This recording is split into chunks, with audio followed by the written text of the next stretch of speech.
Assalamualaikum, my name is Fatma. I am consultant at the Laser Aesthetic Clinic. And my name is Zaga Masud Haider and I am the operational director at the Laser Aesthetic Clinic.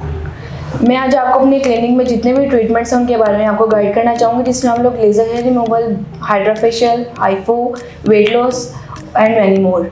और इसके अलावा जो आजकल major issue है वो है scars का। इसको हम लोग ट्रीट करते हैं CO2 लेज़र से।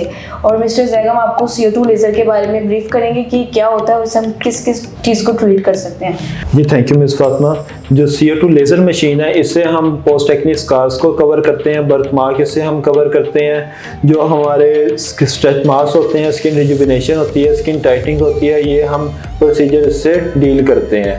ठीक है, अब इसमें जो हमारे पास इस वक्त जो मेजर इशू है मार्केट में या हमारे पाकिस्तान में जो इस वक्त मेजर इशू है डिफरेंट मेल्स और फीमेल्स को आ रहा है वो है पोस्ट एक्ने स्कार्स का। पोस्ट एक्ने स्कार्स में क्या होता है कि एक्ने के बाद जब आपके स्किन के ऊपर कोई भी एक्ने या इन्फेक्शन होती है उसके बाद स्किन के ऊपर स्कार्स बन जाते हैं या स्किन बम्पी हो जाती है, अनइवन स्किन हो जाती है। पहले तो सवाल ये आता है कि वो क्यों होती है। उसमें ये है कि आपके जब पोस्ट एक्ने जब एक्ने होती है, एक्ने के बाद जब स्किन में इन्फेक्शन होती है, ठीक है, उसके बाद स्किन अपने आप को प्रॉपर तरीके से अगर हील ना कर पाए तो उस सूरत में आपको स्किन के ऊपर स्कार्स नज़र आते हैं। इस मशीन से हम क्या करते हैं कि स्किन के उस पार्ट को फ्रैक्शनल में या पार्शली हम उसको पंचर कर देते हैं सेल्स को। उससे क्या होता है जो सराउंडिंग सेल्स होते हैं, जो पंचर सेल्स के सराउंडिंग सेल्स होते हैं वो उसको हील करते हैं। ठीक है, इससे आहिस्ता आहिस्ता आपके जो स्कार्स होते हैं वो हील हो जाते हैं। जी मिस फातिमा, ये इस CO2 मशीन की मेन पर्पस था। हम लोग जो टेक्नोलॉजी यूज़ करें वो Soprano titanium ice laser.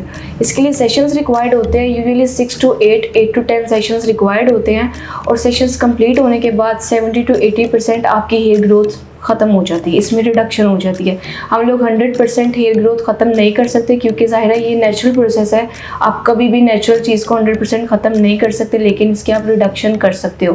70 to 80% hair growth की रिडक्शन का हम लोग प्रॉमिस करते हैं और ये सोप्रानो टाइटेनियम आइस लेज़र आपको 70 to 80% रिजल्ट देती है। जो सोप्रानो टाइटेनियम आइस लेज़र है ये बेसिकली ब्लैक हेयर को ट्रीट करती है, वाइट हेयर को ट्रीट नहीं करती। वाइट हेयर जिस टेक्नोलॉजी से ट्रीट होंगे वो आपको सर जैगम बताइए, काइंडली बताइएगा। जी बेसिकली क्या होता है कि आपके जो एनर्जी होती है ना, जो लाइट एनर्जी होती है वो मेलानिन में यानी ब्लैक कलर में अब्जॉर्ब होती है। बेसिकली ब्लैक कलर में अब्जॉर्ब होती है, तो आपके स्किन के अंदर जितना भी ब्लैक कलर है वो मेलानिन की वजह से होता है। तो ब्लैक हेयर्स को बर्न करने का प्रोसेस क्या होता है कि हम हाई एनर्जी देते हैं, ठीक है, और वो जो मेलानिन होता है वो मैक्सिमम अब्जॉर्ब करके वेपराइज हो जाता है और आपका हेयर बर्न हो जाता है। जब बात आती है वाइट हेयर्स की, तो वाइट हेयर्स का जिसमें मेलानिन बिल्कुल ज़ीरो होता है उस वजह से उसका जो कलर है बिल्कुल वाइट होता है। उससे क्या होता है जब हम उस पर लाइट मतलब कि बम्बार्ड करते हैं एनर्जी तो वो उसको मैक्सिमम रिफ्लेक्ट कर देती है, एब्जॉर्ब नहीं कर पाती। उससे क्या होता है कि आपका जो वाइट हेयर है वो बर्न नहीं हो पाता। उसके लिए हमारे पास एक प्रोसीजर है इलेक्ट्रोलिसिस। इलेक्ट्रोलिसिस में हम क्या करते हैं कि आपके जो रूट्स, एक कॉटरी मशीन होती है उसकी मदद से हम वाइट हेयर्स के रूट्स को बर्न कर देते हैं, जिससे आपके दोबारा वाइट हेयर्स की ग्रोथ भी तकरीबन 80 to 90% ज़ीरो हो जाती है। दोबारा आपके वाइट हेयर्स ग्रो नहीं करते। तो ये हमारी डिटेल्स थी हेयर रिमूवल के हवाले से, जिसमें हमने आपको ब्लैक हेयर के हवाले से भी गाइड किया, वाइट हेयर्स के हवाले से भी गाइड किया। इसमें हमने आपको गाइड किया कि हमारे पास मशीन्स कौन कौन सी अवेलेबल है और कौन कौन सी टेक्नोलॉजीज़ अवेलेबल हैं।